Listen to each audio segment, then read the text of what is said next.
Bonsoir à tous. Notre débat ce soir est consacré à Ixelles, une commune aux multiples visages. Branchée, populaire, bourgeoise, estudiantine, européenne, africaine même. Impossible de la résumer en un mot. On va voir maintenant tout de suite sa carte d'identité.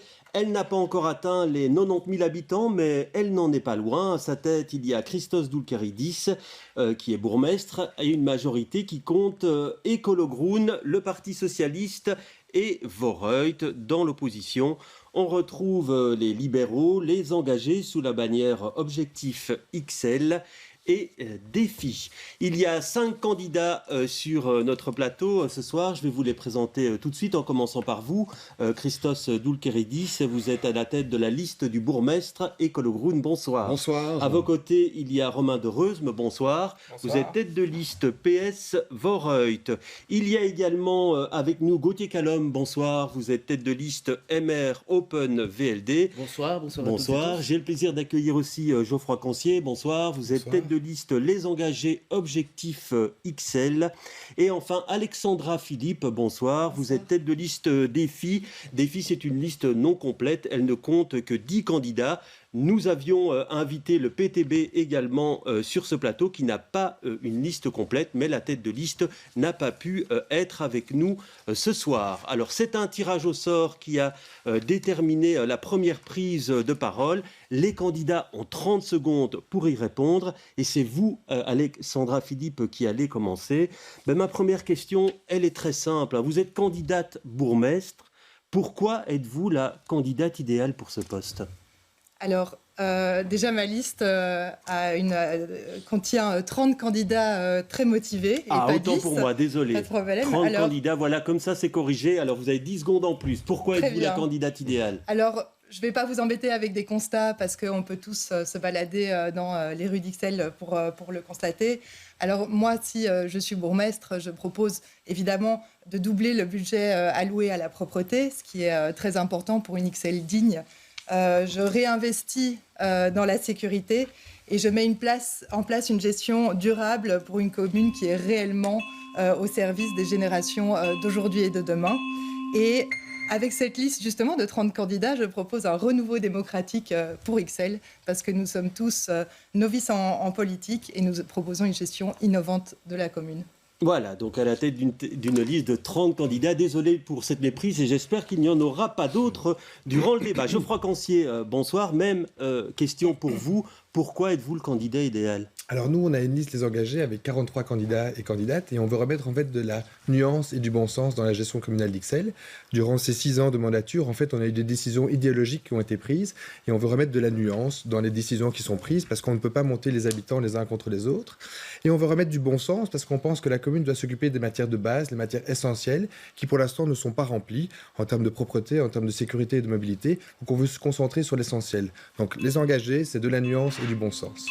Très bien, en moins de 30 secondes, bravo à vous. Romain de Reusme, bonsoir. Pourquoi êtes-vous le candidat bourgmestre idéal pour Ixelles ? Je suis candidat bourgmestre parce que la section m'a désigné comme tel et qu'on souhaite mettre en œuvre notre programme. Notre programme, il compte quelques 95 pages. Il est particulièrement complet et disponible sur le site internet de la section. On a 2 grandes priorités. La première priorité, c'est de lutter contre l'exclusion. À Ixelles, les logements sont de plus en plus chers et ça exclut une partie très conséquente de la population, de plus en plus importante. La deuxième, c'est de répondre aux enjeux d'un hypercentre urbain. On est attractif à Ixelles et il faut pouvoir gérer cette commune dans son attractivité. Alors, Christos Doulkeridis, vous êtes bourgmestre. Pourquoi souhaitez-vous le rester ? Pourquoi est-ce que vous êtes le candidat idéal pour ce poste dans les 6 années qui viennent ? Parce que d'abord, j'adore cette commune et qu'en 6 ans, on a commencé à faire un travail pour inscrire Ixelles dans le XXIe siècle et en étant au rendez-vous par rapport à des enjeux sociétaux qui sont extrêmement importants. Le changement climatique, les inégalités sociales, le fait d'être capable de rassembler, vous l'avez dit, il y a 1000 facettes dans Ixelles, il y a des personnes qui viennent un peu partout et il faut tenir compte de tout le monde. Sans petites phrases, sans slogan, sans rentrer dans des jeux un peu trop politiciens. Il faut être au-dessus de la mêlée, être sur le terrain. Je l'ai été et je continuerai à l'être. Alors, Gauthier Calom, vous terminez cette première prise de parole. Vous êtes le candidat idéal. Pourquoi ? Tout d'abord parce que je suis un enfant d'Ixelles. que j'aime cette commune et que je ne me résigne pas à la voir se dégrader comme c'est le cas aujourd'hui.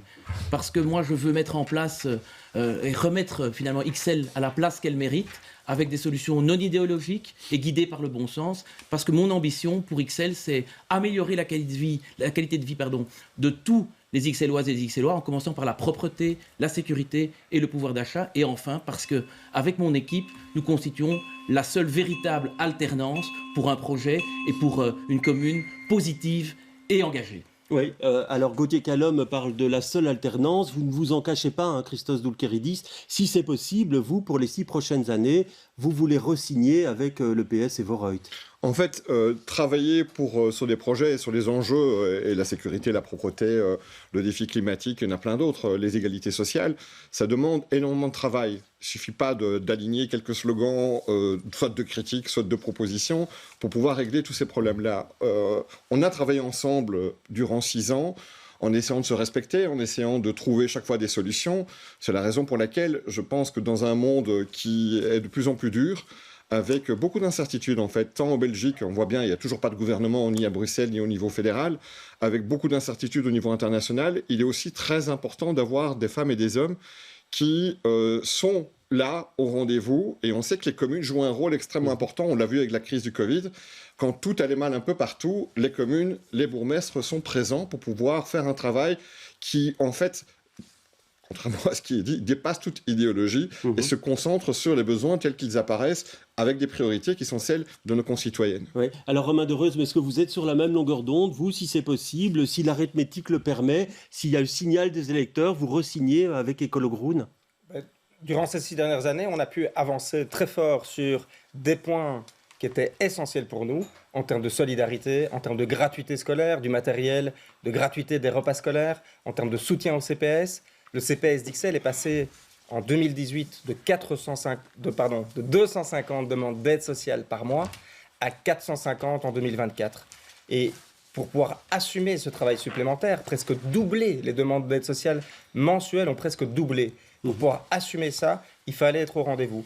On a pu faire ça pendant ces 6 années. C'est extrêmement important de continuer d'investir dans les services publics. Avec le même partenaire. Et nous avons 2 grandes priorités programmatiques. C'est lutter contre l'exclusion sociale au travers J'ai bien compris, Romain Dereuse, mais est-ce que c'est avec le même partenaire ou pas? Mais vous avez vous-même donné la réponse dans votre question. D'accord, ok. Le signal de l'électeur, on respectera le signal de l'électeur. Mais si nous avons possible, nos priorités. On a bien travaillé pendant ces 6 années. Et nous respecterons le signal de l'électeur. Ouais, et donc il n'y a pas d'accord préélectoral ou il y a un accord préélectoral? Ouais. Alors vous vous présentez, Gauthier Calom, comme l'alternance. La seule alternance, ça veut dire quoi? C'est il y a des contacts qui sont pris avec les 2 autres partis, les engagés et défis pour faire une majorité alternative? Mais alors ça veut d'abord dire, si on se présente comme l'alternance, c'est qu'on est le parti le plus fort de l'opposition, hein, avec 12 sièges, et qu'effectivement, on a vocation à stopper la majorité actuelle qui est composée donc d'Écolo et du PS. Alors j'entends qu'on ouvre la porte, ou en tout cas qu'on ne la ferme pas par rapport à des alliances avec le PTB, qui n'est pas présent ce soir, mais c'est ce que j'entends de l'autre côté de la table.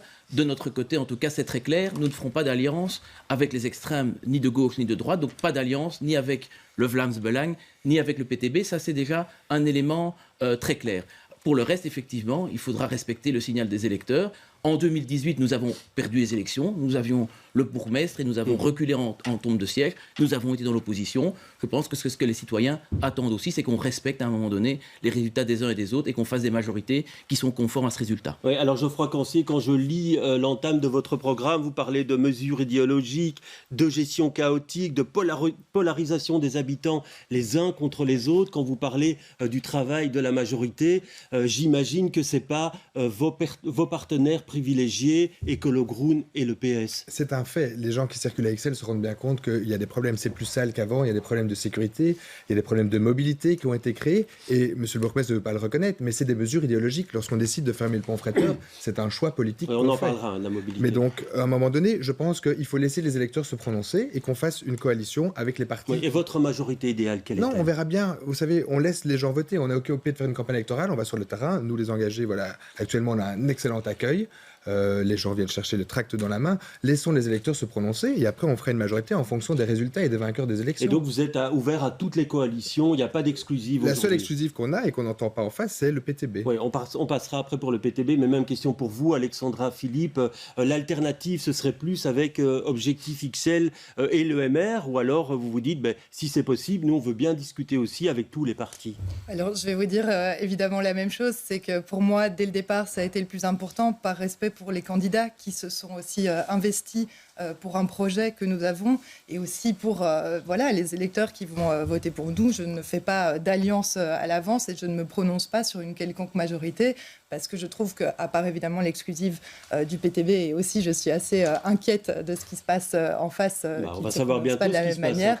Mais voilà, pour nous, c'était très important de se baser sur un programme plutôt que sur des personnes ou des postes. Alors, voilà qu'on pose la question d'une alliance avec le PTB. Romain de Reusme, la porte est ouverte pour le PTB dans une majorité ? Je pense que la question, elle ne se pose pas en ces termes, en fait. Le PTB, il nous a plutôt habitués à ne pas vouloir monter dans les majorités. Et à aucun moment, ils ont passé le cap de gouverner et de prendre leurs responsabilités. Donc, on a l'habitude de les avoir sur les bancs de l'opposition, de critiquer tout ce qui est fait. Mais quand il s'agit de se mouiller, à la porte, Romain de Reusme, on verra bien. Mais quand il s'agit de se mouiller et de venir prendre ses responsabilités, franchement, ils viennent jamais. Donc la question ne se pose pas en ces termes. La question, à mon sens, mais vous n'excluez pas, quoi. Quand vous dites on verra bien, vous n'excluez pas. On verra s'ils évoluent, mais à ce stade-ci, ils n'ont jamais évolué sur ces questions-là. À chaque fois qu'ils ont été invités autour de la table, et ça a été fait à Charleroi, à chaque fois qu'ils ont été invités, ils ont décliné l'invitation. Et ils l'ont fouillé. Alors on regrette évidemment que le candidat à la tête de liste du PTB n'est pas là pour répondre à nos questions.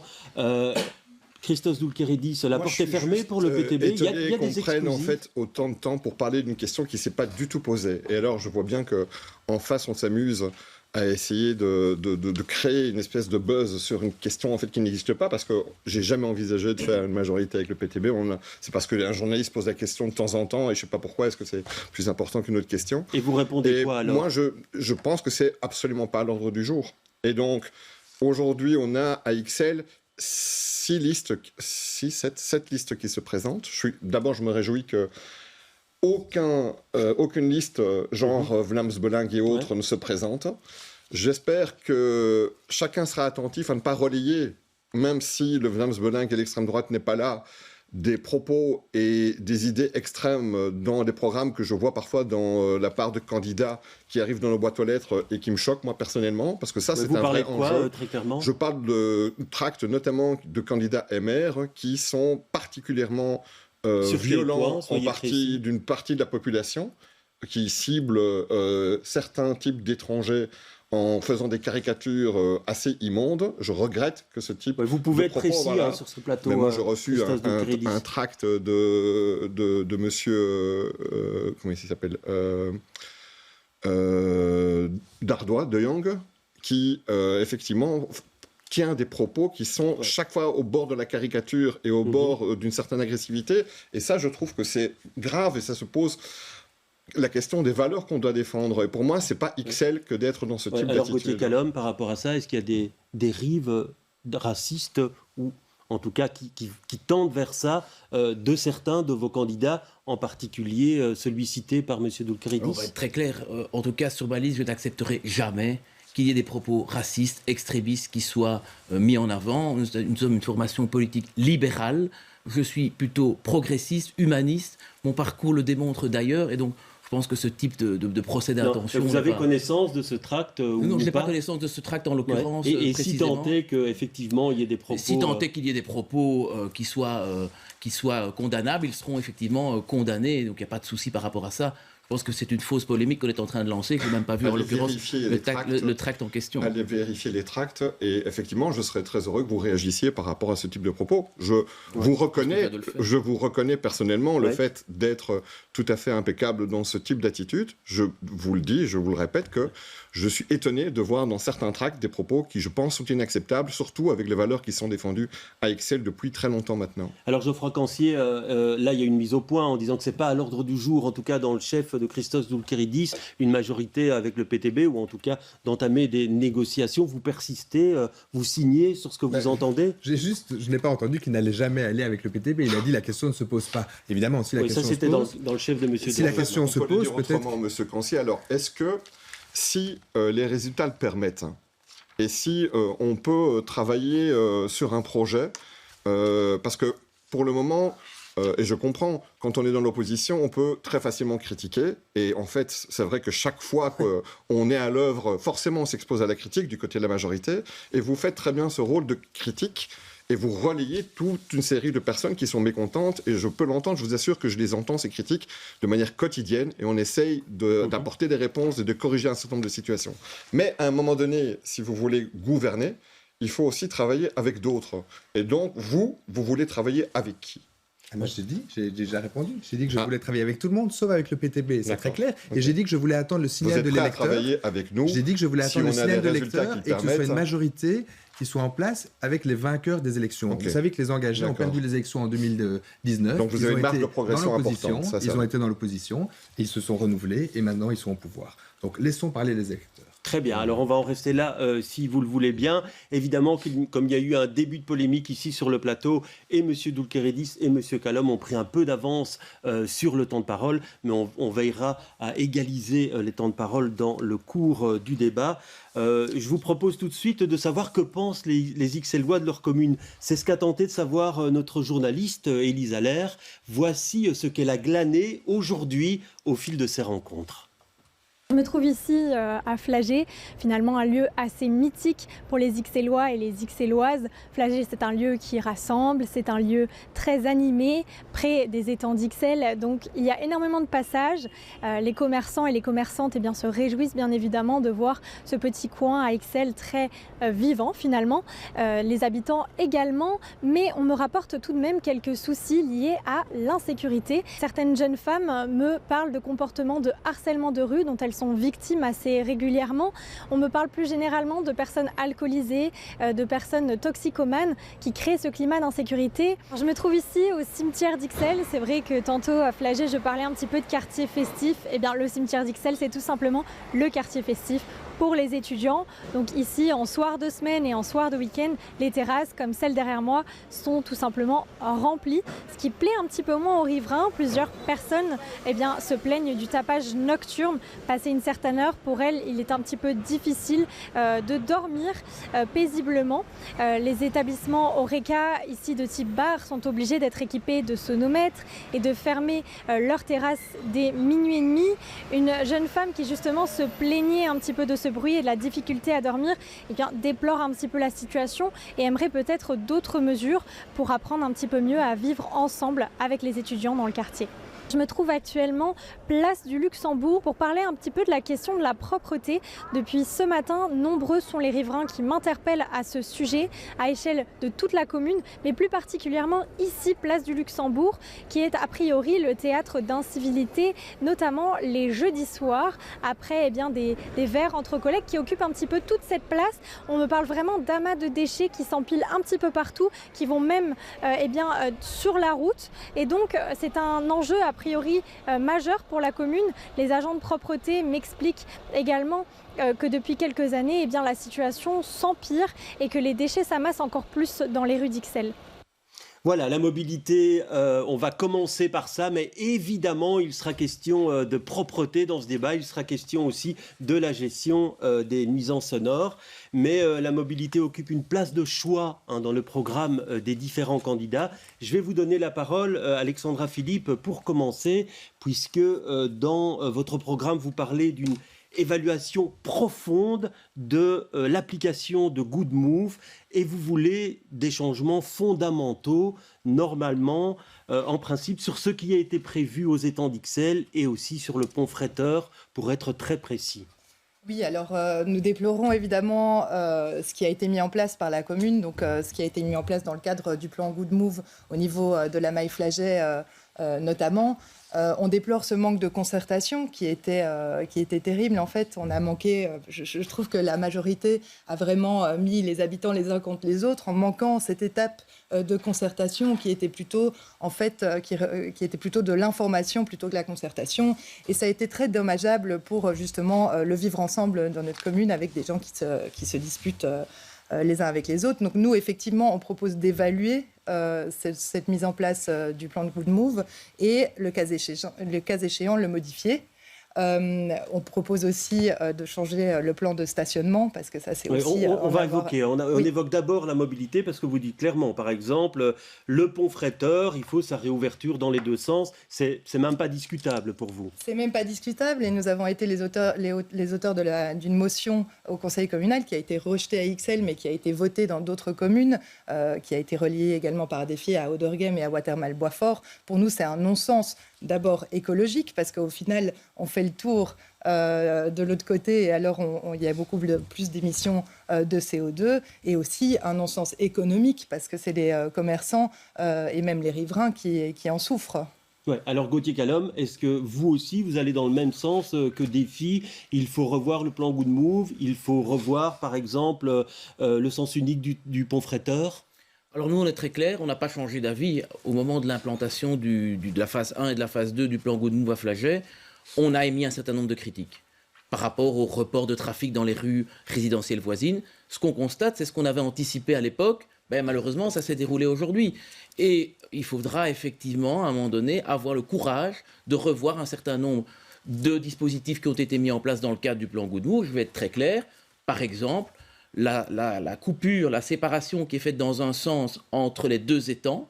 Au niveau des deux étangs, on peut descendre mais pas monter, donc c'est-à-dire ne pas aller de l'hôpital d'Ixelles vers l'avenue Louise. Nous sommes pour la réouverture claire de cet axe-là parce qu'il permettra effectivement de désengorger d'anciennes rues résidentielles qui sont aujourd'hui devenues parfois des autoroutes. Sur le pont Fretteur, on a aussi soutenu cette motion à l'époque avec toute l'opposition. Malheureusement, la majorité PS Écolo a refusé cette motion que nous avions soutenue et déposée au conseil communal d'Ixelles. Et donc nous demandons effectivement la réouverture du pont Fretteur. Pour le reste, je ne vais pas vous dire ici l'ensemble des dispositifs qu'il faut revoir sans discussion, puisque nous avons plaidé à l'époque pour plus de concertation. Donc effectivement, nous voulons mettre de la concertation aussi pour revoir les dispositifs un par un, en partant d'une analyse critique de la situation, d'une évaluation et d'une concertation réelle. Oui, alors Geoffroy Cancier, c'est vrai qu'il y a unanimité de l'opposition sur ce plan Fretteur et aussi sur la réouverture aux étangs Flagey. Oui, mais donc sur le pont Fretteur, ça fait 4 ans que nous, les engagés, nous mettons ce point à l'agenda. Je l'interpelle régulièrement sur le sujet. Et vous allez voir la réponse de monsieur le bourgmestre. Il va nous dire que ce n'est pas lui, mais que c'est la région. Alors, qu'on les choses soient bien claires. C'est les mêmes majorités au niveau régional et au niveau communal. Donc on laisse, c'est une chose qui a été faite par la région avec la commune a donné son accord. Idem pour le plan Good Move. Vous savez, il y a certaines communes à Bruxelles qui n'ont pas de plan Good Move parce que les bourgmestres ont dit non. Ici, la majorité écolo-PS a accepté qu'on implémente un plan Good Move. Il y a eu une fermeture entre les deux étangs qui a engrangé un report de trafic dans des rues résidentielles où il n'y avait pas de problème. Maintenant, ces gens-là ont une autoroute de voitures devant chez eux qui est inacceptable. Et donc nous, par exemple, une proposition très concrète, parce qu'évidemment, on est conscient de l'époque dans laquelle on vit et qu'il faut réduire l'emprise de la voiture dans l'espace public. Donc nous, on propose la réouverture des étangs, du passage entre les étangs, mais la fermeture le samedi et le dimanche et durant les vacances scolaires pour que les habitants puissent s'approprier l'espace et en profiter. Ouais, alors Romain Dereuse, j'ai lu attentivement votre programme et sauf erreur de ma part, je n'ai pas vu une remise en cause ni du pont Fretteur, ni de cette fameuse maille étang d'Ixelles. Donc nous, on plaide pour l'accessibilité des quartiers aux riverains. Les riverains doivent pouvoir accéder chez eux et sortir de chez eux. Aujourd'hui, on a des outils de mobilité qui nous permettent d'assurer l'accès des riverains jusque chez eux et la sortie de chez eux. Et donc ça doit être la priorité. Quand on a mis en place les plans de mobilité à Ixelles, nous, socialistes, on a dit « OK pour avancer », mais à 2 conditions. Ça doit favoriser le transport en commun et il faut pouvoir adapter s'il y a des difficultés. On ne doit pas appliquer un plan de façon aveugle. Dès qu'on rencontre une difficulté, il faut pouvoir s'adapter. Et on l'a fait. Parce qu'au départ, le plan prévoyait davantage de mesures que nous n'avons pas mises en œuvre parce qu'il y a eu la fermeture des tunnels Bailly et Vlorgat. Donc on s'est adapté. Et en termes de transport en commun, les mesures qui ont été prises jusqu'ici permettent de faciliter la circulation. En face, peut-être on qu'ils me dit peuvent non, ne pas être non, d'accord, mais tout le monde se souviendra, M. Posès, que le bus 71, qui charrie 1 million de voyageurs tous les 2 mois. Le bus 71 qui charrie 1 million de voyageurs tous les 2 mois, c'était un bus accordéon. On l'attendait des heures durant et quand il arrivait, il y en avait 5 à la suite. Ça, c'était avant les mesures. Alors, est-ce que le pont fretteur, qui permet de répondre en fait à cet accordéon, qu'il y a moins aujourd'hui, est-ce que le pont fretteur est parfait ? Bien sûr que non. Est-ce qu'il faut continuer d'adapter ? Bien sûr que oui. Et quelle est la mesure que l'on peut mettre sur la table pour permettre l'accessibilité des riverains, qui est la priorité qu'on doit mettre en œuvre ? Eh bien, c'est de permettre aux riverains, pour leur éviter l'ensemble du tour, à eux d'accéder grâce à une circulation locale. Alors, Monsieur Cancier, rapidement. Oui, ça fait 4 ans que les riverains doivent faire un détour sur le boulevard Général Jacques, 4 ans. Et alors, vous savez, le pont, il était élargi pour permettre justement à 2 bus de se croiser, ce qui est une très bonne chose. Il faut encourager les transports en commun. Vous avez une bande de bus avant, une bande spécifique de bus devant le Chirec. Vous avez une bande de bus spécifique à Vue-la-Couronne. Donc tout est fait à juste titre pour les transports en commun. Mais donc les Ixellois et les Ixelloises ne peuvent pas rentrer chez eux facilement, ils doivent faire des détours en rentrant du travail. Enfin, ils sont excédés, ils ne comprennent pas, c'est leur commune et ils doivent faire un détour. Oui, ça veut dire qu'on peut changer les choses pour le pont fretteur ou pas pour qu'on vous comprenne. On peut changer les choses pour les riverains. Nous plaidons pour l'accessibilité des quartiers pour les riverains, et donc on peut changer les choses pour les riverains. On a un paragraphe mobilité innovante. Aujourd'hui, il existe des outils technologiques qui nous permettent d'assurer l'accès de leur quartier aux riverains. Et on peut mettre ça en œuvre.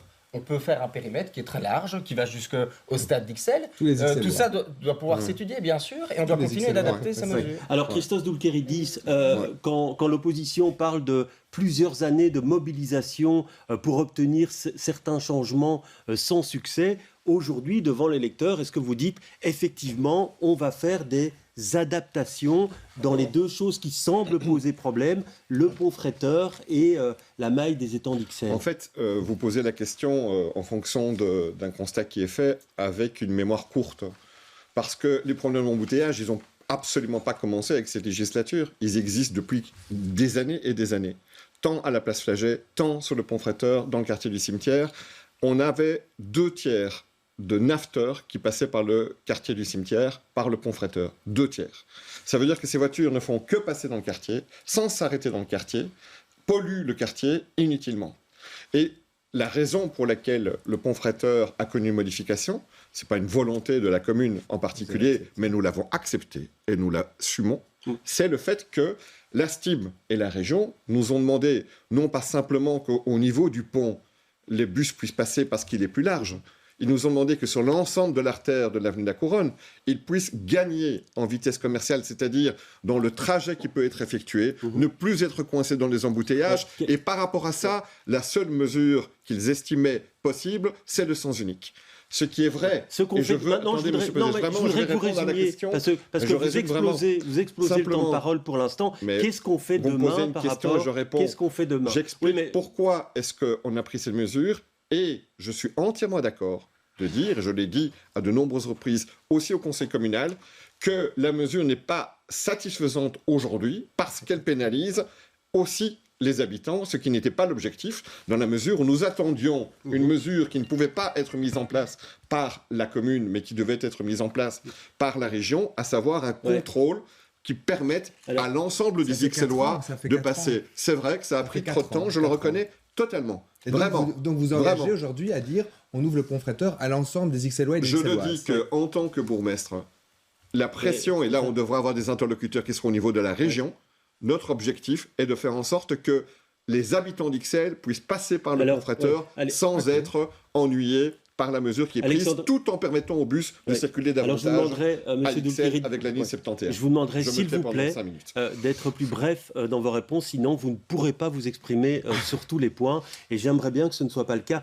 Une question, Alexandra Philippe, si on rouvre le pont fretteur, comme vous le prévoyez dans votre programme, est-ce qu'il n'y a pas ce risque que ce pont soit une porte d'entrée pour les nafteurs? Non, je crois que c'est justement une bonne mesure parce qu'on voit par exemple maintenant le problème de sécurité au cimetière d'Ixelles. Les problèmes, ce quartier a été un peu laissé à l'abandon. Et je crois que justement, en accélérant un petit peu, que ce soit avec les voitures ou pas, hein, c'est pas ça le souci, mais d'avoir des gens qui reviennent investir un peu plus le cimetière d'Ixelles serait vraiment bien pour vous, les c'est commerçants. l'ouverture pour tous les véhicules, hein, je vous ai bien Pour lu. tous les véhicules, parce que moi, ce qui m'inquiète beaucoup, c'est d'entendre que ça va être uniquement les Ixellois, alors qu'on est là à une frontière entre différentes communes qui souffrent énormément de ce sens unique au Pont-Fréteur. Donc il faudra voir quelle sera, dans votre idée, la définition de riverain qui sera fondamentale. Parce qu'on ne peut pas exclure juste une commune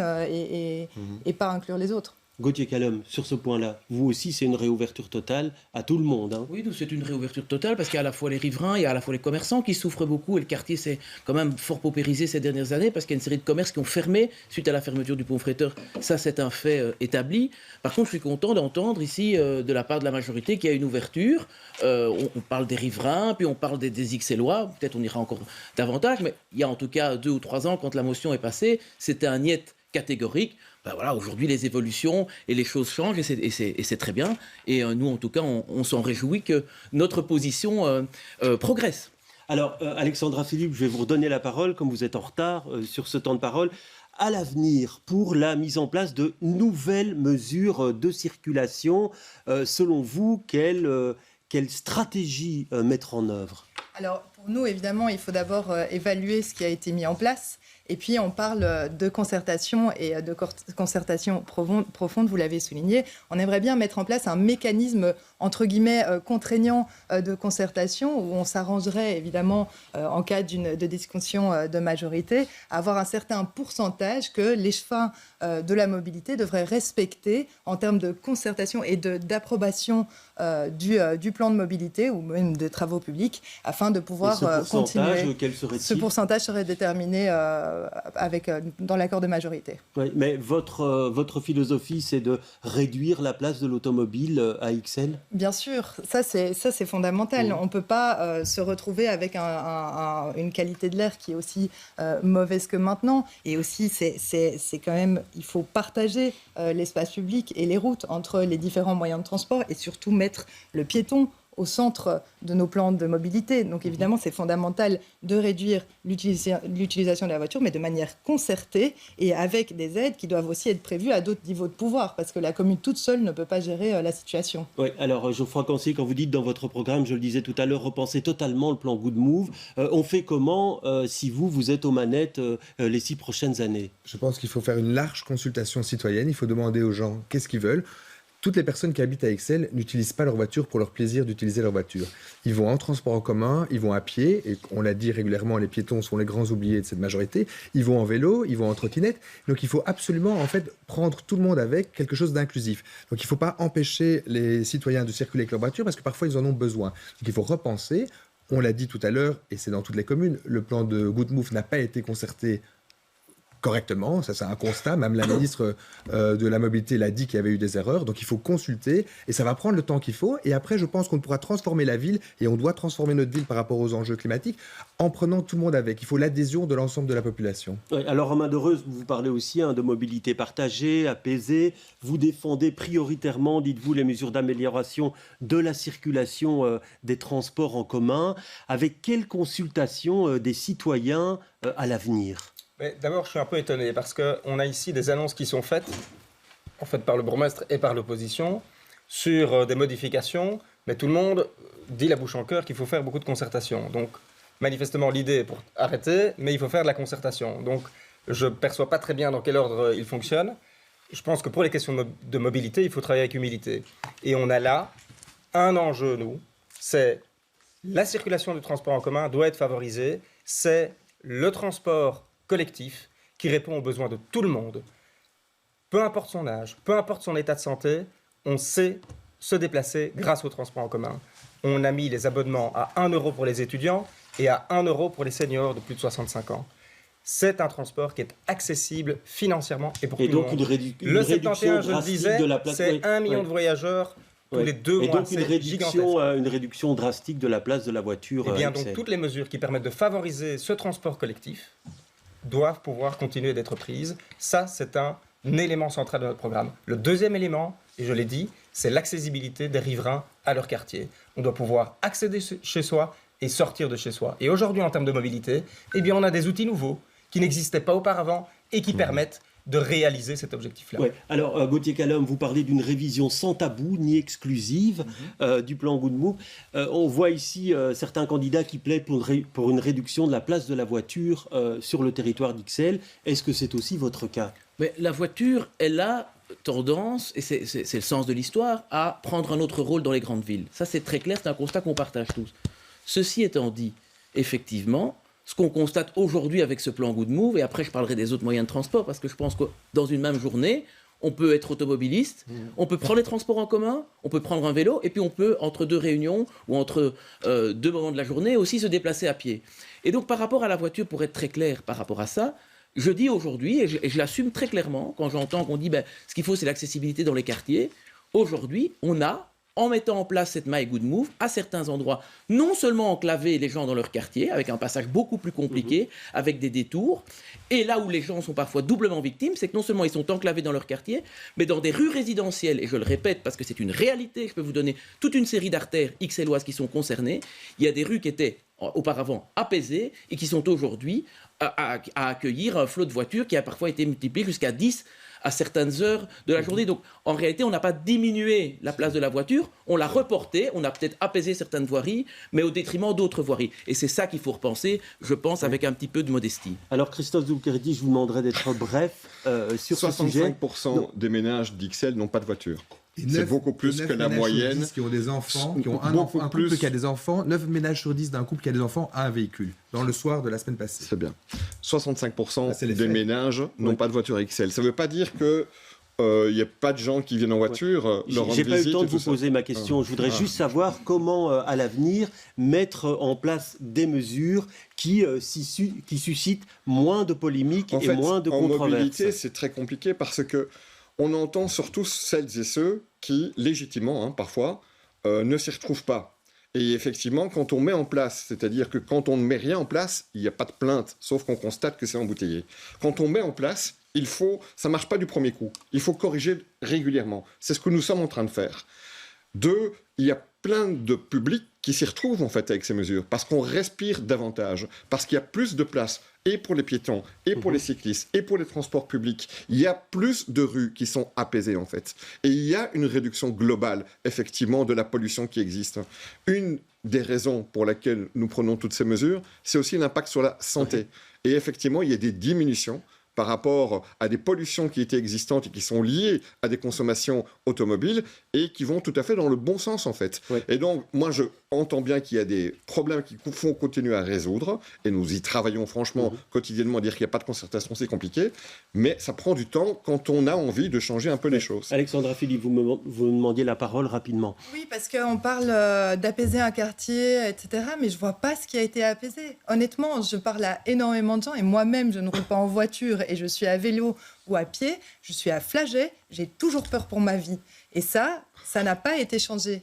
Donc je ne comprends pas ce que vous avez apaisé dans tout ça. Le quartier autour de Flagey a été franchement apaisé par rapport aux embouteillages qui existaient tous les matins pour aller conduire soit de ses enfants à l'école, soit pour pouvoir aller travailler. Il y a moins de trafic de transit, mais il reste des problèmes réels et concrets. Alors, après, on a parlé de sécurité, il y a d'autres thématiques qu'on peut aborder. Oui, je voudrais aussi aborder la politique du stationnement. Je vais vous donner la parole là-dessus, Monsieur Cancier, puisque vous dites également qu'il faut revoir le plan de stationnement, il faut revoir les zones, dites-vous, et il faut revoir les tarifs. Voilà, donc c'est un dossier sur lequel j'ai travaillé pendant beaucoup de temps au conseil communal. J'ai interpellé même la tutelle. La tutelle m'a donné raison puisqu'il y avait une infraction commise par la commune. Donc, il faut être très clair. Les tarifs de stationnement ont augmenté de 75% à Ixelles. Alors, on va nous répondre que c'est la région. La région, c'est PS, Écolo, Défi, qui ont décidé les montants des tarifs. Par contre, les zones, ça, c'est la commune qui a décidé. Ça, c'est cette majorité qui a décidé les zones. Et en fait, qu'est-ce qu'ils ont fait, Ixelles ? Ils ont choisi les zones qui coûtaient le plus cher. Et donc, les gens qui viennent à Ixelles ont l'impression de payer le plus cher, mais c'est vrai que c'est une des villes, des communes de Bruxelles où les tarifs sont les plus élevés. Donc ça, c'est pas acceptable. Et il y a d'autres communes comme Schaerbeek qui ont aussi augmenté les tarifs suite à l'ordonnance bruxelloise, mais qu'est-ce qu'ils ont fait? Ils ont pris des mesures compensatoires. Et c'est ça qu'on demande et qu'on a demandé depuis 2 ans, des mesures compensatoires, par exemple, pour les personnes qui viennent rendre visite pour garder leurs petits-enfants, une vieille dame qui reçoit la visite d'une amie pour prendre le thé. Et donc, il y a à Schaerbeek, par exemple, 2 heures gratuites le mercredi et le samedi. Et donc, je pense qu'il faut aller vers cette direction-là. Et c'est juste pas possible d'avoir cette politique anti-voiture qui a été mise en place à Ixelles. Les tarifs, vous vous rendez compte, ça coûte 2 heures, vous êtes à 12 €. C'est juste pas acceptable. Et la chaussée d'Ixelles, parce que c'est un peu la même philosophie, la chaussée d'Ixelles rapporte chaque jour 11 000 €. 11 000 €, tout ça par défaut de signalisation. Et en fait, cette majorité n'a rien fait pour changer là, c'est la circulation limitée à certaines heures dans la chaussée d'Ixelles. C'est un autre problème que la question du stationnement. Le stationnement rapporte énormément d'argent à la commune. C'est un choix délibéré pour renflouer les caisses de la commune, de taxer les automobilistes qui viennent se garer. Et pour l'attractivité de nos commerces et de nos bars, c'est important que les tarifs ne soient pas disproportionnés. Et donc, nous proposons, en plus de faire 2 heures gratuites, aussi qu'il y ait une carte de riverain. Comme je l'ai dit tout à l'heure, les habitants d'Ixelles circulent pas beaucoup en voiture, mais de temps en temps, ils circulent en voiture, et qu'il y ait une carte de riverain unique pour l'ensemble du territoire ixellois. Alors, choix délibéré, Romain de Reusme, d'appliquer les tarifs les plus chers possibles. Vous répondez quoi? La séquence est différente, en fait. Effectivement, il y a d'abord eu une évolution des zones de stationnement. Et puis, la ministre Elle Van den Brand est venue avec une proposition avec une ordonnance, avec une obligation d'augmenter les tarifs par zone. Et à ça, on a écrit un courrier qui a par ailleurs été communiqué, donc tout le monde a l'information, il a été communiqué de façon très transparente à tout le monde. On a écrit un courrier à la ministre Elle Van den Brand pour lui demander de ne pas appliquer les tarifs à Ixelles, parce qu'on considérait que l'augmentation de ces tarifs était beaucoup trop importante. La réponse était une fin de non-recevoir, et on nous a dit, vous êtes dans l'obligation d'appliquer l'ordonnance régionale et de mettre en œuvre les tarifs tels qu'ils ont été édictés. Et donc, n'ont pas appliqué l'ordonnance bruxelloise. La ville de Bruxelles n'a pas appliqué l'ordonnance bruxelloise. Où il y a les engagés, ou CDH, qu'est-ce qu'ils ont fait à Jet? En tout cas, à Bruxelles-Ville, ils n'ont pas augmenté. Et vous aviez un règlement redevance qui était encore valable par exemple certaines périodes. Et vous avez dit, maintenant, franchement, c'est une compétence régionale. Vous allez être en majorité à la région. C'est une compétence régionale? Si, les montants et tout ça, bien sûr que si. Et vous allez par exemple, il y a certaines... Non, mais juste une question. Oui, juste une question, monsieur de Reusme. Juste une question, monsieur de Reusme, parce que dans le cimetière d'Ixelles, par exemple, on est dans une zone rouge. Est-ce qu'on peut changer le statut de cette zone pour que les tarifs soient moins élevés à l'avenir? Eh bien, ça, ce sera en discussion avec la région, puisque l'ordonnance est interdite aujourd'hui. Il faudra modifier l'ordonnance, il faudra modifier les obligations qui découlent de la région. Et s'il est possible de modifier des zones de stationnement qui sont trop importantes, de modifier des éléments tarifaires, eh bien, nous le ferons. Mais nous avons également mis en œuvre des mesures pour accompagner les ménages qui ont des difficilles. Il y a des cartes pour les visiteurs qui viennent. C'est 4 heures à 2,50 €. Et là, on a un vrai problème. Monsieur Ducrédit, si vous permettez, parce que je ne sais pas sur quel temps de parole c'est pris, mais si c'est revenu, ça m'ennuie fort. Mais là, votre temps de parole continue à tourner. Alors allez-y, monsieur de Reusme. Mais donc, on a pris des mesures parce qu'on sait que c'est important de pouvoir répondre à ces besoins-là. Alors, Alexandra Philippe, je vous ai vu réagir, et plutôt vivement. Mais je trouve ça terrible, en fait, d'entendre ça, parce que vous savez très bien que vous avez fait ce plan de stationnement avant d'avoir les tarifs. Donc, vous nous dites après, il y a les tarifs, etc., qui sont arrivés, on ne savait pas que ça allait être si grand, on a écrit un courrier, mais il fallait juste pas faire votre zonage, vous n'étiez pas obligé. Ça ne rime à rien, et je trouve ça pas très honnête pour les Dixellois. Donc, ça veut dire que vous supprimez également... vous changez certaines choses en matière de stationnement si demain vous êtes en majorité? Si demain on est en majorité, on change le plan de stationnement pour que ça soit le moins impactant pour les Ixelloises et les Ixellois. Monsieur Callum. Très rapidement, parce que beaucoup de choses ont déjà été dites, mais effectivement, aujourd'hui, le constat, il est clair. Je vais prendre un exemple et je vais être très court. Vous invitez, ce qui est mon cas, le samedi, des amis à venir manger chez vous. Ils doivent payer jusqu'à 21h. Ils arrivent à 18h, ça leur coûte plus de 15 €. Il faut savoir que moi, je n'habite pas dans un quartier particulièrement commerçant ou dans un quartier où il y a particulièrement beaucoup de trafic. Je suis dans un quartier résidentiel. Eh bien, vous invitez des gens chez vous le samedi soir à manger, ça coûte 15 €. Ça, c'est une réalité aujourd'hui. Donc, qu'est-ce que nous, on veut faire, effectivement, en partenariat avec la région, puisqu'effectivement, il y a un accord qui est en train d'être négocié au niveau régional. C'est peut-être l'avantage aussi à un moment donné d'avoir des majorités où les mêmes partis se situeront au niveau régional et au niveau communal. Il faut réfléchir à diminuer non seulement les horaires. Pourquoi payer jusqu'à 21h, mais aussi effectivement diminuer les prix. Et pour la carte de riverain, moi je plaide aussi pour qu'on puisse continuer, quand on est XLO et qu'on paye déjà très cher, les additionnels ont augmenté 2 fois sous cette législature, le tarif de stationnement est exagéré. Je plaide aussi pour que les XLOis puissent aller se garer partout dans XL sans devoir payer un supplément comme c'est le cas aujourd'hui. Donc ça, c'est une carte de riverain pour tous les XLOis partout. Ça favorisera d'ailleurs aussi le commerce XLOis. Ouais, alors une réponse rapide, Christophe Doulkeridis. D'abord, le fait que la carte riverain soit zonale et pas pour tous les XLOis, c'est vous qui l'aviez déjà instauré quand vous étiez en majorité et nous, on était dans l'opposition. 2, pour vos amis, c'est dommage que vous ne leur fassiez pas la carte réservée aux visiteurs qui coûte 2,50 € et qui dure une demi-journée. Et vous avez 100 demi-journées que vous pouvez utiliser de cette façon-là. Franchement, c'est dommage que vous ne l'ayez pas conseillé à vos amis parce qu'ils auraient payé nettement moins cher. Très bien. Donc ça veut dire que sur ce point-là, il y aura un débat, en tout cas, qui n'est pas prêt de se terminer sur la question du stationnement, sur la question de la mobilité également. On va parler maintenant de l'espace public, de l'aménagement de l'espace public, des travaux aussi en matière d'espace public. Il y a des endroits qui ont été rénovés durant cette législature. À Ixelles, on a verdurisé la place Flaget. Il y a des travaux importants place du Châtelain qui permettent une verdurisation également. Ça ne s'est pas passé sans mal. Il y a eu des polémiques à propos du déplacement du marché. Quelle gestion des espaces publics à l'avenir? Alexandra Philippe, votre point de vue sur le sujet? Alors, le vrai problème, ça a été de faire tout en même temps, en fait. Donc, on a voulu faire à Flaget, au Châtelain. En même temps, il y a eu les travaux dans le tunnel. Là, c'est pas la commune, mais donc voilà. On a arrêté alors le plan de mobilité. On a déplacé les maraîchers dans un coin, puis dans un autre. En fait, on s'y retrouve plus. Et c'est ce manque de prévisibilité qui est complètement déstabilisant dans la mesure où on ne sait plus quoi faire. Et on parle quand même de commerçants qui font leur chiffre d'affaires et qui le voient baisser à cause de ce manque de prévisibilité. Et pour les prochains réaménagements, qu'est-ce que vous mettriez en place pour que les téléspectateurs comprennent? Donc pour nous, ça sera déjà faire attention que tout ne se fasse pas en même temps, qu'il n'y ait pas un plan de mobilité qui soit en même temps fait qu'un plan d'aménagement des travaux, d'aménagement d'espaces publics, et aussi toujours concerté. Les maraîchers, par exemple, du marché du Châtelain n'ont absolument pas été concertés de manière optimale. Si, il y avait des solutions qu'on proposait aussi en tant que défi à la ville de Bruxelles, etc., de le mettre autre part pour que ça soit justement concordant avec le marché du Châtelain. Je suis désolée, ça n'a pas été fait. Une réponse rapide, M. Doulkeridis. Mais c'est la concertation qui a fait en sorte que le marché a déménagé. On avait travaillé avec les maraîchers pour choisir l'endroit. On avait proposé un déménagement pour ceux qui étaient au Châtelain à Flaget. Aujourd'hui, il y a des maraîchers qui regrettent d'être revenus sur cette décision. Et puis quand ils nous ont dit « ça ne fonctionne pas assez bien », on a retrouvé des solutions pour retourner à Châtelain.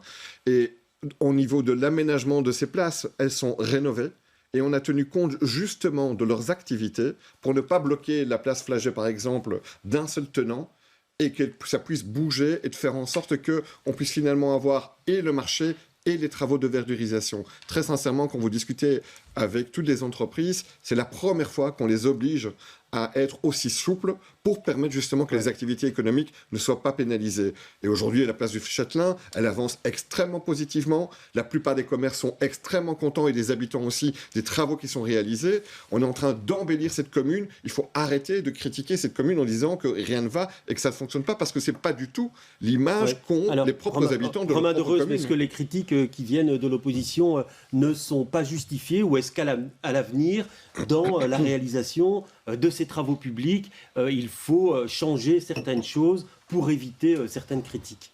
Écoutez, on a la chance demain soir d'inaugurer la première partie de la place du Châtelain. On a un chantier qui avance très bien, la première partie. On a un chantier qui avance très bien. On est 2 semaines en avance.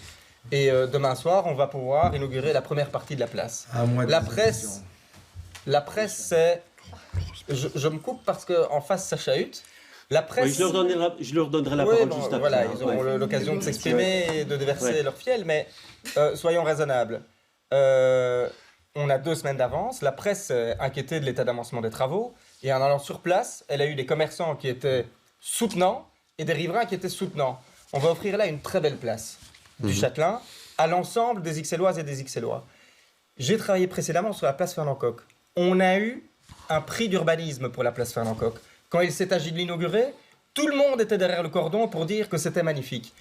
Peut-être que demain, il y aura beaucoup de formations politiques derrière le cordon pour inaugurer la première partie de la place, et peut-être que tout le monde ne sera pas au rendez-vous. Mais quand elle sera complètement terminée, en tout cas, on aura un taux de satisfaction immense, parce qu'on fait là un très beau projet d'aménagement, comme dans beaucoup d'autres endroits à Ixelles. Oui, alors Geoffroy Cancier, est-ce que c'est un mauvais procès que vous faites à la majorité? Non, mais le force est de constater que cette majorité a entrepris énormément de chantiers, et je pense qu'ils n'ont juste pas, avec l'administration, le personnel qui est à l'administration, voilà, pour suivre les chantiers, ça demande beaucoup d'expertise, et ça demande du personnel qui soit qualifié et qui puisse le faire. Or là, on en constate qu'il y a des chantiers dans tout Ixelles, tout traîne. La chaussée de Bundal, ça fait des années que la chaussée de Bundal est en travaux. Sur notre liste, on a une commerçante qui avait son magasin depuis 10 ans sur la chaussée de Bundal, qui a sa rue qui est bloquée, qui n'avait plus de clients qui pouvaient venir, aussi à cause de Good Move. Donc à un moment donné, il faut écouter les personnes. Et je vais vous donner un exemple qui montre la mauvaise gestion de tous ces chantiers. Je ne vais pas vous parler de la piscine parce que ça durerait trop longtemps. Je vais vous parler juste de la place de Londres. La place de Londres, ils ont décidé, la majorité, de réaménager la place de Londres. Il n'y a aucune demande de rénover la place de Londres.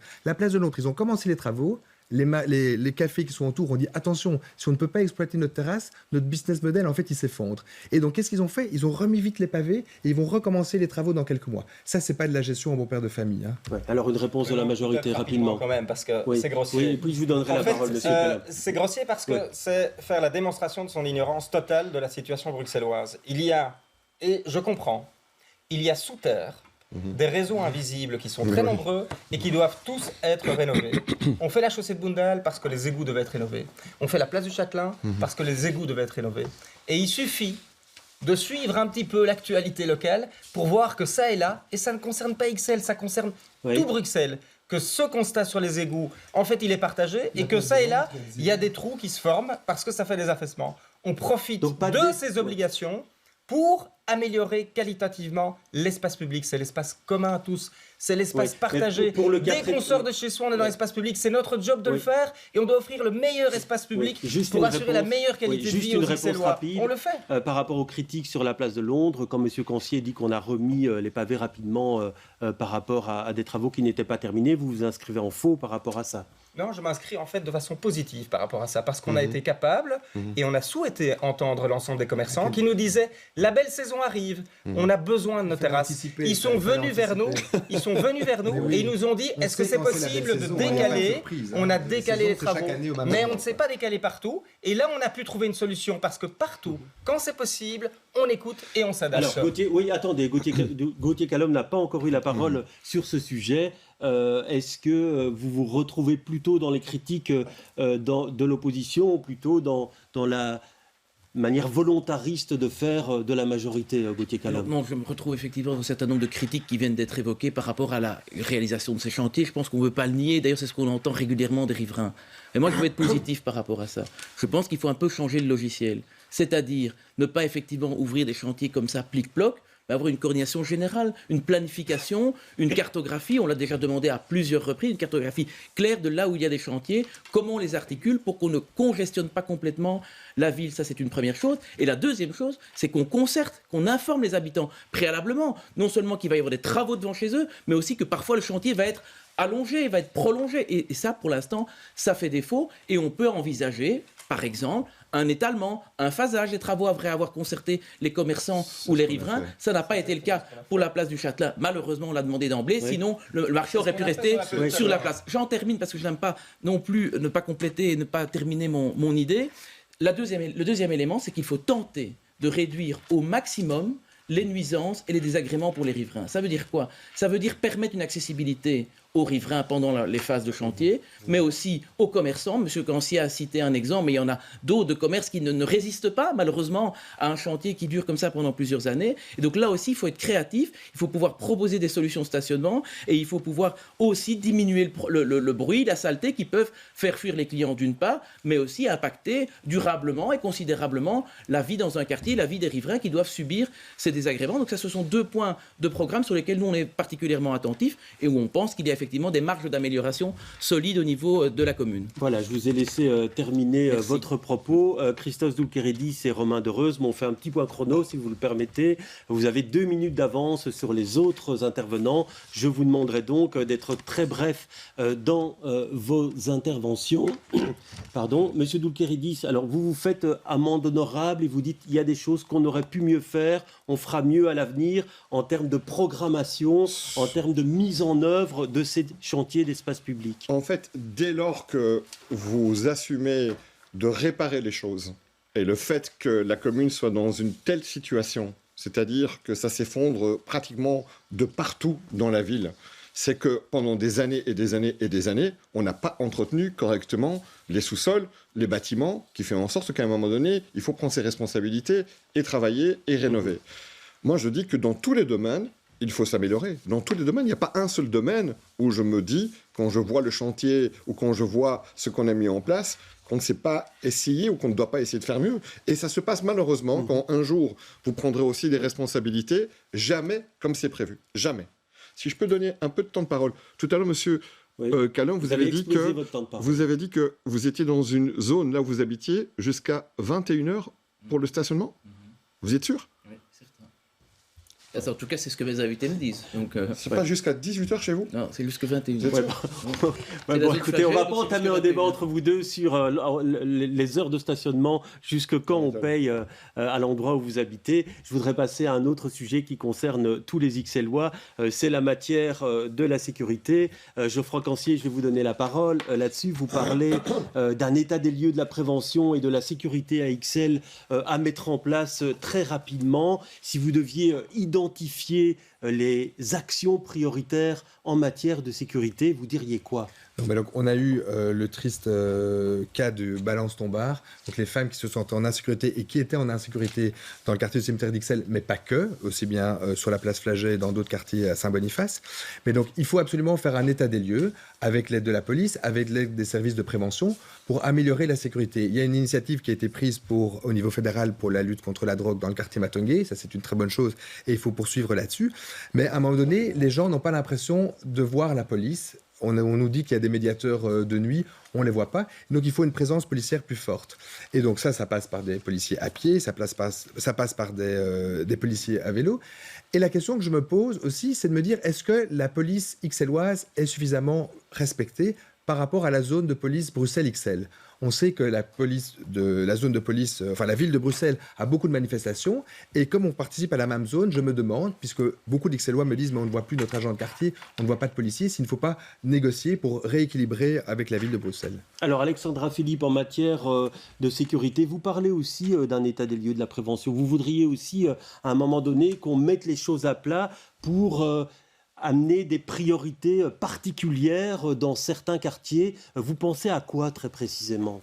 Évidemment qu'il faut faire un état des lieux de la prévention et de la sécurité à Ixelles. On voit déjà dans certains quartiers, on a été victime de fusillades quand même dans nos quartiers. On a de la drogue, on a donc des deals, on a le harcèlement de rue, on a la drogue du viol. C'est quand même assez terrible. Et on voit que que la criminalité a augmenté de 15,6% durant cette législature, ce qui est quand même à prendre en considération. Maintenant, moi, je ne suis pas de l'équipe on va tout mettre sur le dos de la commune. On sait très bien que c'est aussi un des investissements qui a été fait lors de MRNVA, du gouvernement MRNVA au fédéral, un des investissements dans la sécurité et la justice. Et on en voit les conséquences maintenant sur le terrain. Alors bien sûr, ça ne laisse pas la majorité tranquille parce que vous n'avez pas assez augmenté le budget de la zone de police qui a été en réalité, bien que augmenté, ça correspond plutôt à l'indexation des salaires, etc. Et ça n'a pas été augmenté assez pour pallier à cette indexation. Oui. Donc on a en fait, dans les faits, pas assez investi dans la sécurité. Et nous, on propose de réinvestir dans la sécurité à Ixelles. Alors, il reste moins de 20 minutes, donc je vais être très rapide sur ce sujet de la sécurité. Vos priorités, Gauthier Callum? Tout d'abord, il y a un problème aujourd'hui à Ixelles, c'est le problème de drogue. Tout le monde se reconnaît à le dire. On a aujourd'hui un problème de drogue. Et pour ça, il faut avoir un message clair d'autorité de dire on doit avoir une tolérance zéro par rapport à ce trafic de drogue. Non seulement en poursuivant les dealers, non seulement en poursuivant les trafiquants dans les différents quartiers, ça c'est un élément évidemment important pour faire reculer cette criminalité, mais aussi par rapport aux conséquences, aux incivilités et aux comportements agressifs dans l'espace public. Parce que qu'est-ce qu'on constate aujourd'hui à Ixelles, dans tous les quartiers, que ce soit à Flagey, que ce soit au cimetière d'Ixelles, que ce soit à Matongué, que ce soit même au Châtelain, il y a des gens qui sont sous influence, toxico, drogués, dans les halls. Eh bien justement, moi je veux faire en sorte qu'on renforce la police de proximité, qu'on prenne aussi ces personnes en charge parce que ce sont des personnes qui sont malades, qu'on prenne ces personnes en charge, qu'on assure un suivi médical. Il y a des associations sur Ixelles qui s'en chargent, j'en ai visité une pas plus tard qu'il y a 15 jours, et qui sont prêtes effectivement à faire ce travail-là aussi. Donc ça, c'est une proposition très concrète, mais c'est un message fort par rapport effectivement à ce trafic de drogue. Moi, j'ai aussi une proposition dans mon programme, et je pense être un des rares à l'avoir, c'est par rapport aux caméras de sécurité. Moi, je veux un renforcement des caméras de sécurité dans l'espace public, surtout dans les points critiques. Je sais que certains partis n'ont pas toujours été favorables par rapport, idéologiquement, par rapport à des caméras. Moi, je pense qu'il faut effectivement mettre des balises, parce que je suis libéral et qu'il faut respecter la liberté, mais je pense qu'à un moment donné, on doit déployer un arsenal à côté de la présence physique sur le terrain des patrouilles de police, des agents de quartier, des bikers ou des médiateurs de nuit. On doit également avoir l'intelligence d'avoir recours à des outils technologiques comme les caméras de sécurité dans les endroits où ça pose problème. Oui, Christos Doulkeridis, vous êtes en avance sur le temps de parole, donc rapidement, vos propositions principales en matière de sécurité. C'est un dossier qui est extrêmement lourd. Et vous avez pris du temps de parole sur d'autres dossiers qui vous étaient chers, donc je vous demanderai d'être bref. Forcément, on est dans la majorité, donc voilà.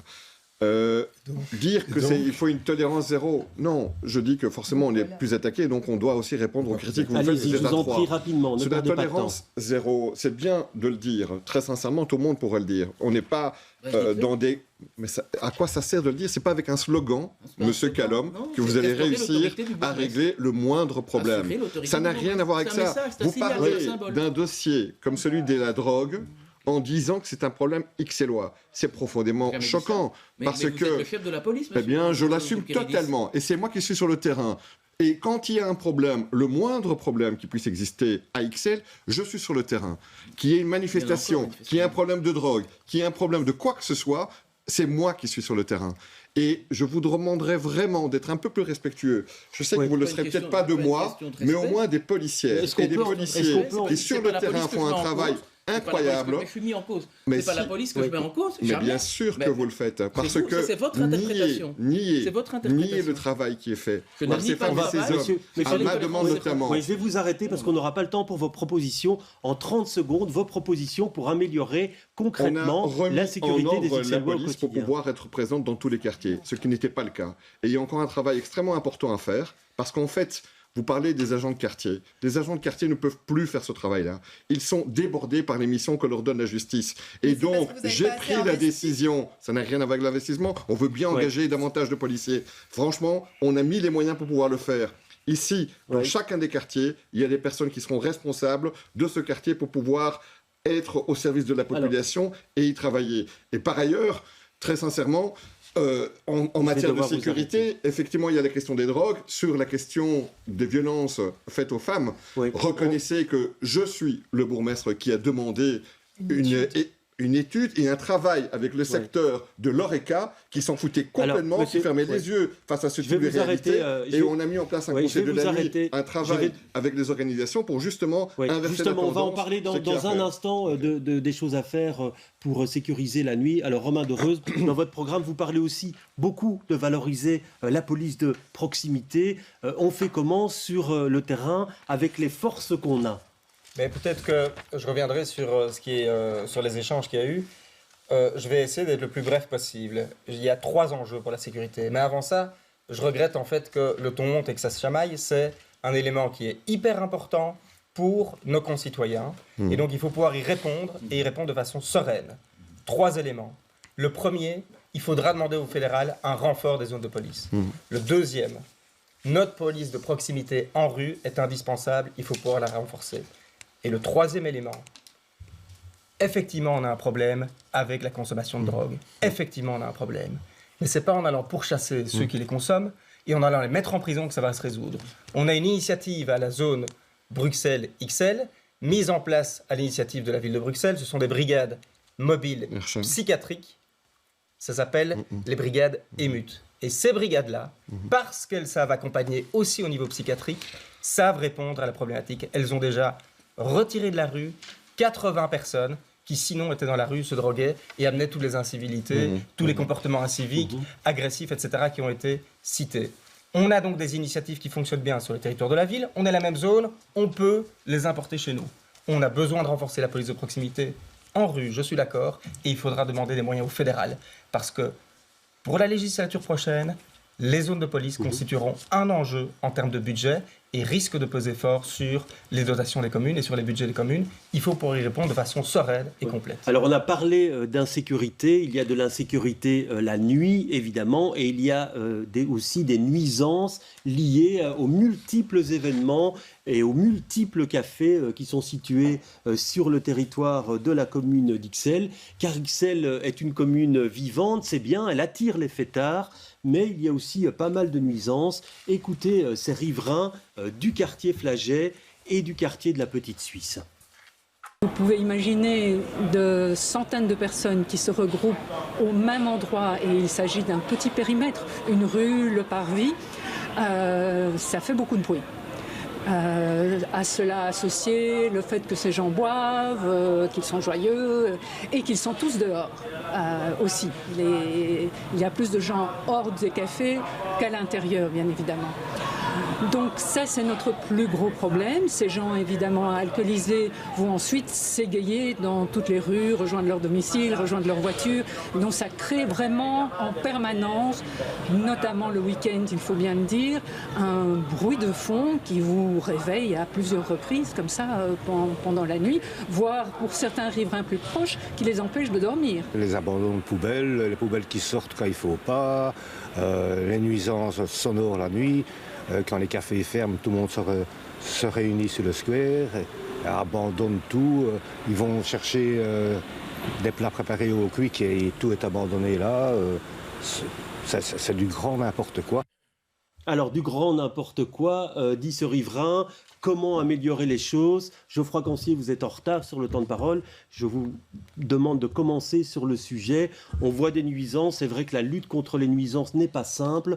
Qu'est-ce qu'il faut mettre en place de plus? Alors nous, en 2018, on avait déjà proposé d'installer un conseil de la nuit, ce qui a été mis en place, et aussi de désigner un monsieur ou une madame nuit, une personne qui soit le point de contact avec les riverains et le secteur Horeca. Le conseil de la nuit s'est réuni, mais ce n'est pas réuni de manière régulière, et les riverains n'ont pas été associés. Donc nous, ce qu'on veut, c'est en fait responsabiliser aussi les patrons de bars. Par exemple, rue du Belvédère, qui est la rue juste à côté de l'église Sainte-Croix, derrière le bâtiment Flaget, c'est une rue où il n'y a que des bars. Et donc à un moment donné, ces responsables de bars doivent se mettre ensemble et se dire, OK, on va faire en sorte de contrôler les dérapages, parce qu'il y a un horaire de fermeture des terrasses, mais après, tout le monde reste et boit un verre. Tous les Ixellois, ils habitent à Ixelles, en fait, parce qu'ils aiment Ixelles. Ils aiment aller au restaurant, ils aiment aller boire un verre. Mais le soir, après une journée de travail, ils ont aussi envie de dormir. Et je pense qu'il faut respecter ça, et il faut faire en sorte que, à un moment donné, quand on fixe les règles, et dans le programme, on a aussi mis qu'on voulait créer une charte de la bonne soirée, donc avec des règles de cohésion et de respect mutuel, il faut à un moment donné que quand on a fixé les règles, l'autorité aussi les fasse respecter. Et donc, s'il y a un bar qui ne respecte pas les horaires, on ferme le bar un jour. Il faut que l'autorité soit présente pour montrer aussi que c'est pris en main et que ce n'est pas des gens qui restent Mais juste une question, parce que Valérie Leclerc a discuté avec des patrons de bar qui disent qu'effectivement, il y a des heures à respecter, que les patrons de bar les respectent, mais qu'ensuite les personnes restent en groupe et vont acheter de l'alcool ailleurs, et que donc la responsabilité n'incombe plus aux patrons de bar pour limiter les nuisances après la fermeture de ces bars. On fait quoi, Geoffroy? Alors on nous dit qu'il y a des médiateurs de nuit et qu'il y a des personnes qui vont s'occuper des nuisances sonores qui vont être mises en place. Il y a 6 ans, on nous disait déjà qu'il y avait des médiateurs de nuit. Enfin, on ne les voit pas. La situation, elle ne fait que s'aggraver. Il y a eu le réaménagement, enfin l'inauguration, parce qu'à Ixelles, on fait beaucoup d'inaugurations la veille des élections. Donc on a eu l'inauguration d'un tronçon de la chaussée de Boundal. Et là, vous avez un bar qui a pu étendre sa terrasse. Et donc vous doublez les nuisances. Est-ce que c'était réfléchi? Est-ce que c'est contrôlé? On ne peut pas laisser tout faire non plus. Il y a des habitants qui vivent là et qui ont envie de pouvoir dormir, et surtout que le matin, qu'ils ont envie d'avoir une commune propre et que ce soit pas sale. Et pour ça, il faut renforcer les équipes de propreté donc c'est un publique. tour de vis que vous prenez. Exactement, mais oui, il faut à un moment donné fixer les règles et les faire respecter. Sinon, ça va partir dans tous les sens, comme ça part déjà maintenant, et c'est pas acceptable pour les riverains. Alexandra Philippe, vous êtes aussi en retard sur le temps de parole. Est-ce que vous avez la même philosophie que M. Cancier, ou quelles seraient vos priorités dans ce domaine? Je crois tout d'abord qu'il faut se réjouir de toute cette vie à Ixelles, cette vie diurne mais aussi nocturne, et se dire qu'on a de la chance d'être dans une commune assez hétérogène et diverse et qui permet justement la rencontre de plusieurs personnes, notamment dans nos bars et nos restaurants. Maintenant, effectivement, tout le monde n'a pas envie de se coucher à 3h du matin et de faire la fête jusqu'à 3h du matin. Donc, il faut prendre en considération les riverains qui souffrent de ce genre de situation. Alors, effectivement, quand on n'investit pas assez dans la sécurité, il manque de contrôle alors de ce genre de personnes, des brigades qui peuvent passer pour vérifier en fait si les commerçants Donc pour vous, sont c'est bien. une mission policière qu'il faudrait Oui, pour moi, sur ce il faut toujours, parce qu'on parle beaucoup de prévention depuis 6 ans, et c'est un volet important, mais à un moment, il faut sanctionner. Et ça, je trouve que ça n'a pas été fait assez lors de cette législature, et on en paye les pots cassés. Et quand on parle par exemple, de gardiens de la paix qui pourraient à un certain moment intervenir, ou d'autres personnes qui ne seraient pas automatiquement des policiers, est-ce que c'est quelque chose que vous prônez ou pas ?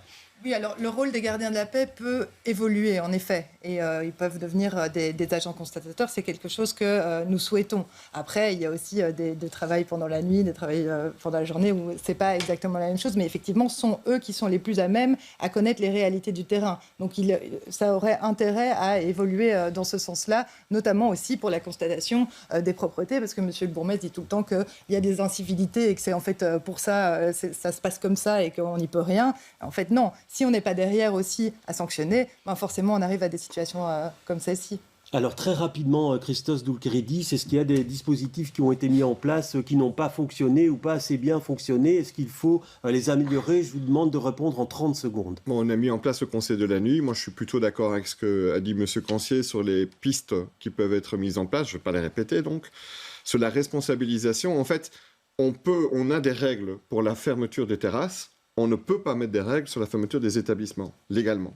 Et donc, ce qu'on peut faire, par contre, c'est des contrôles. Et après, la difficulté, c'est les personnes qui sont dans la rue. Est-ce qu'on envoie la brigade et tout ça par rapport aux personnes qui sont dehors et qui sont parfois alcoolisées ? Elles ne sont pas toutes alcoolisées de la même façon. Il y a un travail qui est fait avec l'associatif sur les personnes qui sont en dépendance. Et celui-là, il doit être soutenu et soutenir des associations qui font ce travail-là parce que c'est les seuls à avoir une efficacité là-dessus. Pour le reste, on peut réfléchir à une mesure qui est l'interdiction peut-être de consommation à partir d'une certaine heure, mais pas à l'échelle locale. Il faut le faire à une échelle régionale. Et ça, c'est une réflexion qu'on doit avoir avec les autres bourgmestres pour se dire, est-ce que c'est une bonne direction qu'à partir d'une certaine rue, on puisse avoir ce type de mesure-là ? Alors, Romain de Reusme, dans votre programme, vous parlez-vous de la désignation d'un échevin de la vie nocturne. Quelles seraient ces missions ? Qu'est-ce que ça permettrait d'arranger ? Eh bien, en fait, nous, on en fait un thème central. Et ça fait partie des 6 priorités qu'on met en avant. La vie nocturne. Qu'est-ce qui se passe à Ixelles aujourd'hui et qui s'est accentué ces dernières années ? C'est donc une réalité nouvelle et augmentée. C'est que l'espace public est davantage utilisé en soirée et la nuit qu'il ne l'était avant. Mais cet échevin, il servira à quoi ? Alors, je vais répondre, mais je dois d'abord dire qu'à l'initiative... Ne soyez pas trop long, parce que vous avez déjà dépassé votre parole. Voilà, si vous me laissez aller jusqu'au bout, je pourrais être plus court. On a déjà mis à l'initiative des socialistes une équipe de prévention qui travaille jusqu'à 4h du matin le week-end. Ce sont les fameux médiateurs de nuit. Qu'on voit pas. Et lorsque on intègre cette problématique de la vie nocturne, il faut pouvoir intégrer les différents aspects. Dans votre reportage, on a entendu, il y a des problèmes de propreté, il y a des problèmes de nuisance nocturne, il y a des problèmes de sentiment de sécurité et de sécurité, il y a des problèmes d'éclairage. Et pour pouvoir balayer de façon transversale l'ensemble de ces éléments, on pense utile de déléguer une compétence à un échevin existant et que cette compétence qui n'existe pas aujourd'hui dans le chef du collège final puisse être la vie nocturne. Ça peut être le bourgmestre, ça peut être... Personne ne s'en occupait en fait. Alors Geoffroy Cancier, on parle de médiateurs de nuit, vous entendez dire on ne les voit pas. Ben non, les médiateurs de nuit, enfin voilà, on nous le dit chaque fois que voilà, les socialistes ont mis en place les médiateurs de nuit, on les a jamais vus. Je ne sais même pas s'ils ont déjà leur uniforme puisqu'il y avait des problèmes de marché public pendant des années. On ne les voit pas, personne ne connaît les médiateurs de nuit. C'est un fait. Sortez à Flagey un soir, sortez au cimetière d'Ixelles et cherchez les médiateurs de nuit. Et si vous les trouvez, on va boire un verre. Mais on les voit pas. Effectivement, ça doit être renforcé. Et on les voit Comme pas. on a davantage de gardiens de la paix en journée, en fait, c'est la nuit qu'il y a plus de monde et donc il faut pouvoir déplacer ces services-là. C'est ce que nous disons. Alexandra Philippe, et puis je donnerai la parole à Gauthier. Mais je ne comprends pas pourquoi ça n'a pas déjà été fait. Alors c'est vraiment qu'il y a eu un problème de budget et que vous n'avez pas investi. En fait, on ne va pas faire un débat entre vous et Romain de Reusme. C'est nouveau. Il y en a eu 11. on sort avec une expérience en fait qui est positive Et pourtant, qui nous ça donne reste votre que ça priorité. doit être renforcé. Et vous voulez faire la même chose, donc ne me tirez pas dessus. En fait, nous sommes Alors, d'accord. Gauthier Calom, sur ce point-là, quelles seraient vos priorités? Donc, effectivement, ça a été dit, mais il y a un équilibre à trouver entre la vie résidentielle. On est une commune relativement dense, avec beaucoup d'habitants, avec des quartiers très vivants, aussi sur le plan horeca, commerce, etc. Et donc, il y a un équilibre, mais l'équilibre, il est fragile. Et à un moment donné, on doit pouvoir essayer de contenter tout le monde. Oui, on fait comment? Et alors, comment est-ce qu'on fait? Là où il y a des problèmes, puisqu'on a parlé des terrasses, et il y a un règlement terrasse, il faut les faire effectivement respecter. Et au moment où il y a une heure de fermeture, il faut d'abord dialoguer avec les patrons. Et si on voit qu'ils n'obtempèrent pas ou qu'il y a des problèmes, il faut effectivement peut-être alors envoyer peut-être des bikers pour rappeler la norme. Et puis à un moment donné, s'il faut aller un peu plus loin, on va un peu plus loin. Ça, c'est une chose. Mais on a parlé d'un deuxième volet. Et c'est celui-là aussi qui empoisonne la vie d'un certain nombre de riverains. C'est effectivement des gens qui vont continuer à faire la fête sur l'espace public. Donc là, il n'y a plus un responsable qui peut effectivement gérer la situation, qui consomme de l'alcool, mais qui aussi utilise peut-être des engins de son amplifiés ou des radios de voitures. Et ça pose un réel problème. Et là, effectivement, il faut peut-être sanctionner, envoyer des patrouilles, des bikers, pour faire en sorte de ramener du calme dans la commune, parce que justement cet équilibre il est vraiment important. Alors il reste 45 secondes, vous vous y retrouvez dans ces oui, demandes? évidemment. Ouais. Non, et ce qu'on pense, il ne faut pas oublier non plus, c'est que les problèmes de sortie, c'est aussi des problèmes de propreté. Donc c'est le lendemain qu'il faut aussi gérer ça. Et les gens, ils se réveillent le matin, ils vont déposer leurs enfants à l'école, ils marchent sur des morceaux de verre. Enfin, la propreté publique de la fin de soirée est aussi extrêmement importante. Et pour l'instant, c'est pas encore fait. Ouais. Alexandra Philippe. Vous êtes au pouvoir. Oui, nous, effectivement, là, on touche à un sujet hyper important, la propreté. Je trouve qu'on n'en a pas assez parlé. On n'en a pas parlé. Je suis désolé, c'est c'était un très triste thème. parce que C'était un thème qui était prévu et on n'a pas eu le temps de l'aborder. Et c'est très embêtant parce que c'est particulièrement important. Ça a des ramifications surtout sur la sécurité, sur le vivre ensemble. Si on a une commune propre, et nous on propose de doubler le budget à la propreté, si on a une commune propre, nous aurons une meilleure intégration des personnes dans cette commune et dans l'espace public. Alors vous aurez le mot de la fin, Alexandra Philippe, parce que le temps qui était imparti terminé. On a débattu vous avez débattu pendant 75 minutes. Merci. En tout cas de vous être livré à cet exercice. Merci à Valérie Leclerc qui m'a aidé à la préparation de cette émission. Et demain, on quitte XL et on part à Jette. Très bonne soirée à tous.